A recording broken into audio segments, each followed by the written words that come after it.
Hello everyone, friends. So, techniques of self-analysis and self-reflection for personal growth. Friends, first of all, we need understanding what exactly a person means by personal growth.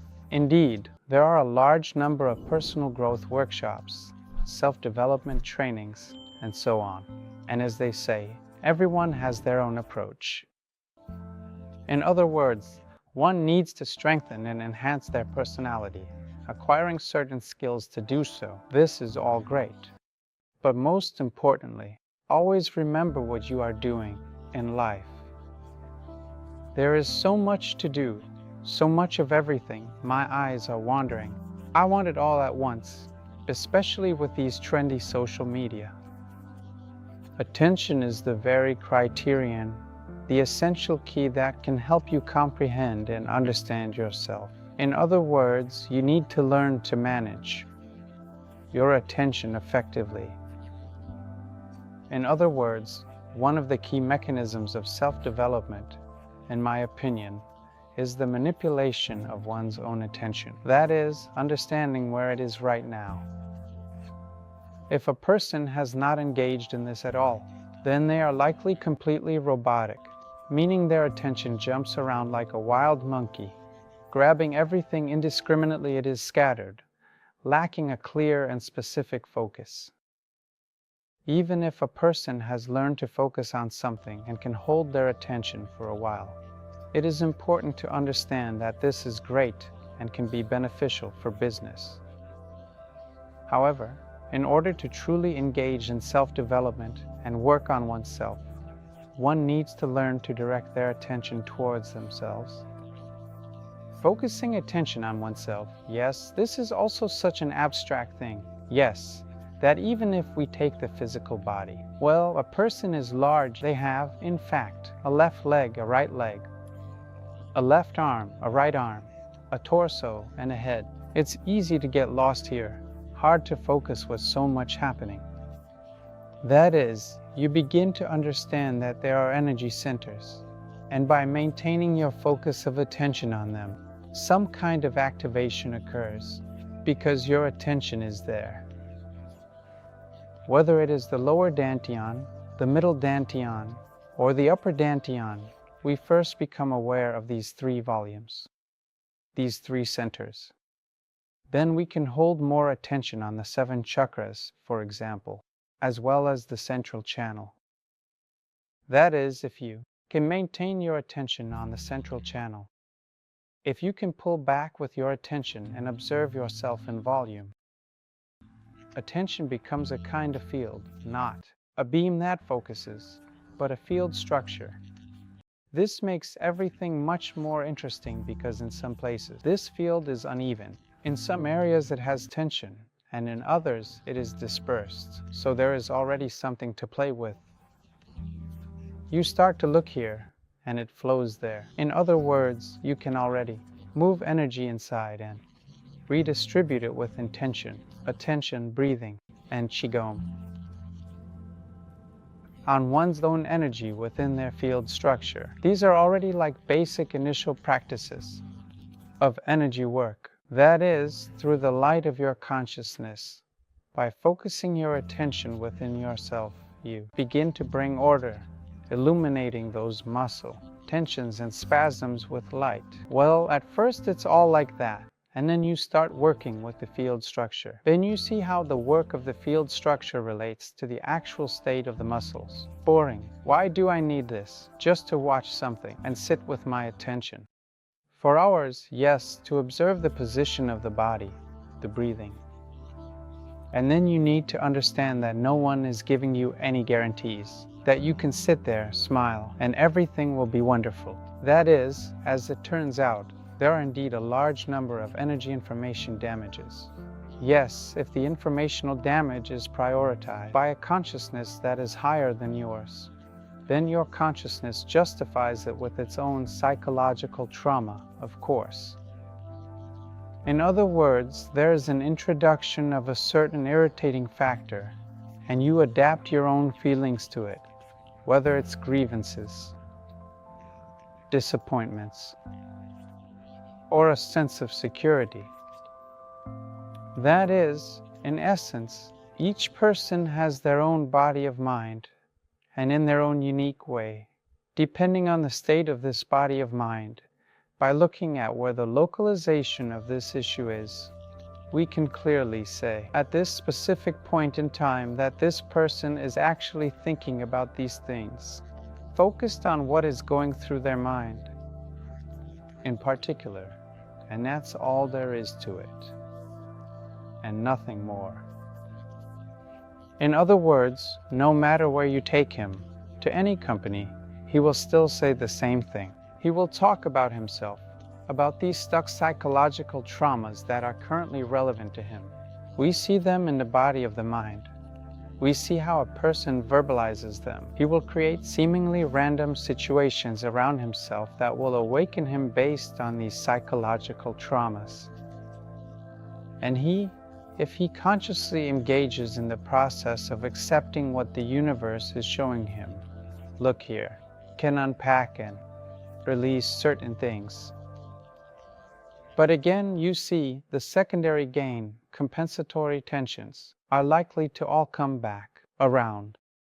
A person can either work through, completely process, and shed a psychological trauma, emerging, so to speak, like an onion, shedding one layer to reach the next. The problem is that it's boring.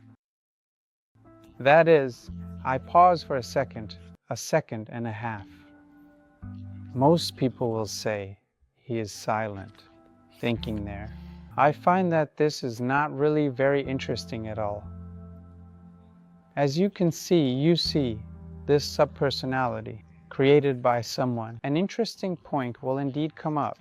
Yes, a digital twin you see. That is, there is a digital twin of you, yes. So what exactly is this if we think about it more deeply? It's quite similar to a voodoo doll, only not material, but rather digital. And by overlaying information on it, you may not fully understand how these information systems work. And you might put some cartoon character, or a universe, or something else, some hero, as your avatar. In other words, this has an influence. Or people love to display skulls, or some anime characters, it's unclear. In other words, essentially, information of a different nature is placed upon your digital self. That is how it works, fundamentally. And you might say, so what? Most of you will say, so what? What then? Is it impossible? No. Everything is possible. The second question is the result. And the result of this will not be very good. That is, the informational field around you has a number of characteristics. As I mentioned, when you start to do something with your attention, to sort things out within yourself, it turns out there is so much more. Besides these chakras, there are also some other channels. In addition to these channels, there are other streams opening up something else. It's a dense forest. This doesn't mean that you can't make sense of it. On the contrary, if you start this with a bit of realism, without those thoughts like, I'm doing this for the universe, and everything will happen on its own. I imagine that golden mountains would rain down on me, and everything would be great. Unfortunately, it doesn't work that simply. There are also laws at play. And there is, so to speak, a buffer zone between desire and realization. If it were that simple, everyone would just create a vision board, and everything would manifest in a snap, at least within 20 years. No, my friends, it's not that simple. There are a lot of various different nuances and intricate details that are important to know and understand. That is, when your thought and your, so to speak, visualization of some positive future is just a fantasy and a kind of soap bubble that has not taken root. And when this soap bubble crystallizes, situational sequences are formed, specific holograms, and chains are constructed, and we see that it has sprouted and come to fruition. Here they are, on one hand, I don't want to clip your wings and say that just wanting something, just having one desire, and a few simple techniques are absolutely not enough. That is to say, we also need to. On the other hand, I want to say, friends, you are all at different levels, and you are all developed in different ways. And for some, it might perhaps make sense to gather themselves a bit more, to direct a little more attention towards themselves, to come into a state that is not so much a blissful detachment, but rather a kind of focus, a feeling of wholeness, solidity, confidence, and concentration, readiness for action, readiness for active action, readiness for mental actions, emotional readiness. This is a certain vector of intention. Maybe it will come to you right away. I will say this, in my case, I made the absolutely right choice in carefully shaping and implementing my processes. First of all, I chose physical health. Friends, this is the most important thing. No money, relationships, work, dreams, travels. This pales in comparison to physical health. Physical health is number one. It turns out that physical health is very closely related to mental health and this body of the mind. Of course, we all may have different ideas of what it means to be a healthy person. For me, a healthy person is not just someone whose tests are normal and who, in principle, a therapist would say is healthy. For me, it is important that a person, in addition to being healthy, can express that health in their life. And this is expressed through certain activities. That is, exactly how long can he go without sleep? To what extent can he run? How many push-ups precisely can he do? And how much external pressure from various sources around him, including mental pressure from society at large, can he withstand? If we push him beyond his limits, how quickly will this cause him to explode? Or anything else, in other words. How many kilojoules of stress this structure can withstand, where its limits are, where its boundaries lie. And we see that the more overall health one typically has, the greater the resistance to external irritating factors and external pressures that can typically be exerted on a person's mental and physical health. Accordingly, we see that these parameters can certainly increase. We observe that a person can activate various certain rejuvenating effects and some different effects of resistance to viruses, bacteria, and the external environment. It's like the immune system starts to kick in, and so on. It's very important to position oneself correctly. Stem cells, all of this restores starting at an incredible speed. It turns out that this is indeed also subject to your personal desire and, in fact, your personal intention. Some people indeed wish, so to speak, for winter tires for their car, while others truly wish for their cells to have such intercellular connections for them to feel good here, for blood supply to be restored, for spasms to pass, for blood vessels to expand, for elasticity to improve, and for facial tissues to straighten out. And by the way, this actually functions much better and more effectively than if you were, In fact, I want to go on a round-the-world trip. Yes, this journey around the world can come to you, but true work on oneself is not about wanting something and having it materialize. True work on oneself is an impartial and mindful and constant remembrance about looking at yourself in a way that is both introspective and reflective and working with yourself. Do you even remember this and consider how you interact with your own thoughts and emotions? How often during the day do you remember to pay attention to your central channel, to your chakras, to your dantian, to your energy bodies, and to your field? Everything that you have, everything that you consider yourself to be, including your thoughts, emotions, and experiences, and your physical body, which is like a core, serves as a manifested, materialized, concrete duplicate, a twin of your informational self, your spiritual self, your true self, the essence of who you are. So, do you understand what the matter is, the fundamental nature of your existence and being? The more unnecessary and often misleading information we throw into ourselves, and it does get thrown in, and as I have previously mentioned, through the layering of dubious conceptual frameworks that stretch from avatars to the intentions of other people. In other words, every person, whether you want to or not, has some acquaintances, right? You also think something about them. You have your own opinion about whether they are good or bad, whether they act correctly or incorrectly. You think about these people.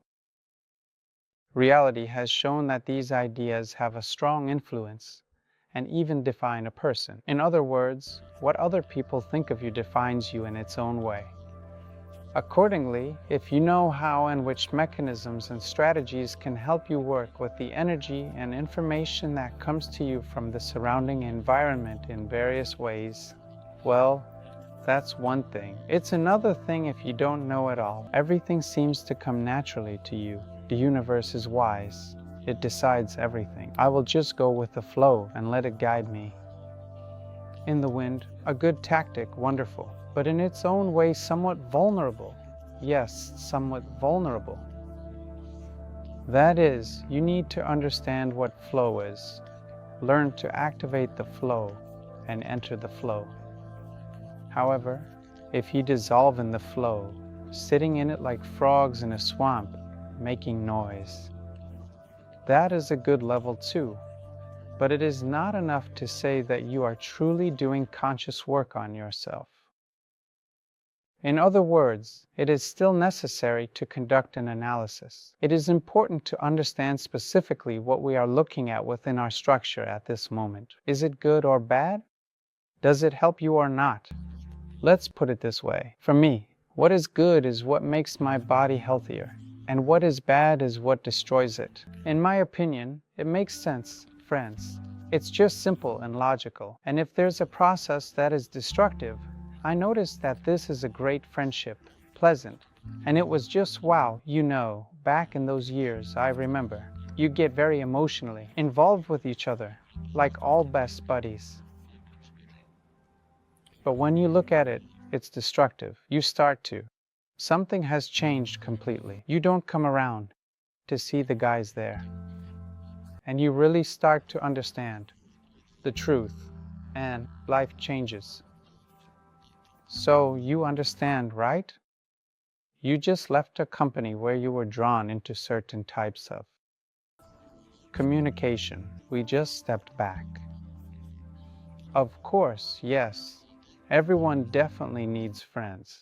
Everyone needs close people. Everyone needs this social interaction, a necessary thing. At some point, when I was playing the hermit, I realized that no, I am a social being and I want to communicate with people. But this experience is wonderful. It gave me a very clear and good understanding that one can manage alone and endure. If you are truly doing serious, genuinely good work, then there comes an inevitable moment. When you have strayed from what is familiar to you, from what is usual, and you find yourself in a position where you have not yet stood, where you have not found yourself, in a different position. It is a kind of suspended state. Of course, you need to go through it. You need to break yourself. With the ability to step out of the comfort zone and begin moving towards growth and development. Here is the first step, which is quite difficult. Most people say at this point, no, I will return to past patterns. So even people. Can you imagine? I have a school for self-development, thousands of people. So they write on the orbit, we communicate. And when I see that a person is really writing me these little complaints, truly coming from their wants and their feel sorry for me attitude, I just honestly want to say, Listen, am I really going to sit here wiping your tears? You should go work on yourself. Yes, I will help. Here are the flows. Yes, I will help. Do you want me to balance you? Do you want me to check what's going on with your energy? We'll clear out the clutter. We'll fix the channels. Let's do it. Yes, I can definitely get involved. But what about you? You should also look at yourself, work on yourself, and pay attention to what you are saying at the moment. Who are you talking to? Why are you saying this? What do you want to say? What do you want to show? So, who exactly are you right at this moment? Of course, you start to understand that most people are not ready. Well, not ready, they don't want to. It's not that they can't, it's that they don't want to. It's easier to remain in the position of an infant who screams, "I wasn't given this. I wasn't told that. I wasn't convinced. I don't believe it. I wasn't warned." And that's it. And here we are blowing things up, stirring up some murky wave, simply because it's so familiar. Indulging in psychological traumas that are stuck inside. Instead of going inward when it keeps replaying, go and see where it is coming from, why it is relevant, and why it needs to be discussed at all. In other words, we had one practice. Before speaking, take a pause. 3 seconds, simply count to 3. And think about whether it needs to be said. You know how much has fallen away. Of course, later on, in order to gain a certain glue of socialization, you will come to this, I assure you. If you want to go out again, especially to places where money is circulating or where something else is happening, you will definitely need to wear a mask that is not that of an enlightened master. If not a phrase, then a jab, you know, a vulnerable spot of the personality. And just a person who, well, like I'm just like you, of course, will need to socialize for this glue and take, yes, a certain kind of cliches, yes. It's easiest to take those cliches that already exist, refresh them somehow, and so to speak, go out into the world. But until that moment, friends, many years will pass. And be prepared for the fact that many people around you will look at you and say that you are just crazy. Most likely, something happened to you, and now it's like, it broke down, yes, everything. Because it's a direct question, and you wait 3 seconds and don't give an answer. I'm saying that. Working on oneself is primarily about consistently remembering that this work needs to be done. I can divide it into layers, so to speak, into several parts that are absolutely and essentially necessary, which will serve as a marker of your depth in working on yourself. The first layer is various books. These are different books. Look for books, such as books that will truly help you. Deeply direct your attention inward. I recommend authors such as Osho and Castaneda. I recommend books that can help you find your way, providing guidance and insight on your personal journey towards self-discovery and understanding. There are actually many books. If you keep scattering your efforts everywhere, you might end up just focusing on books. Therefore, practice is necessary after reading.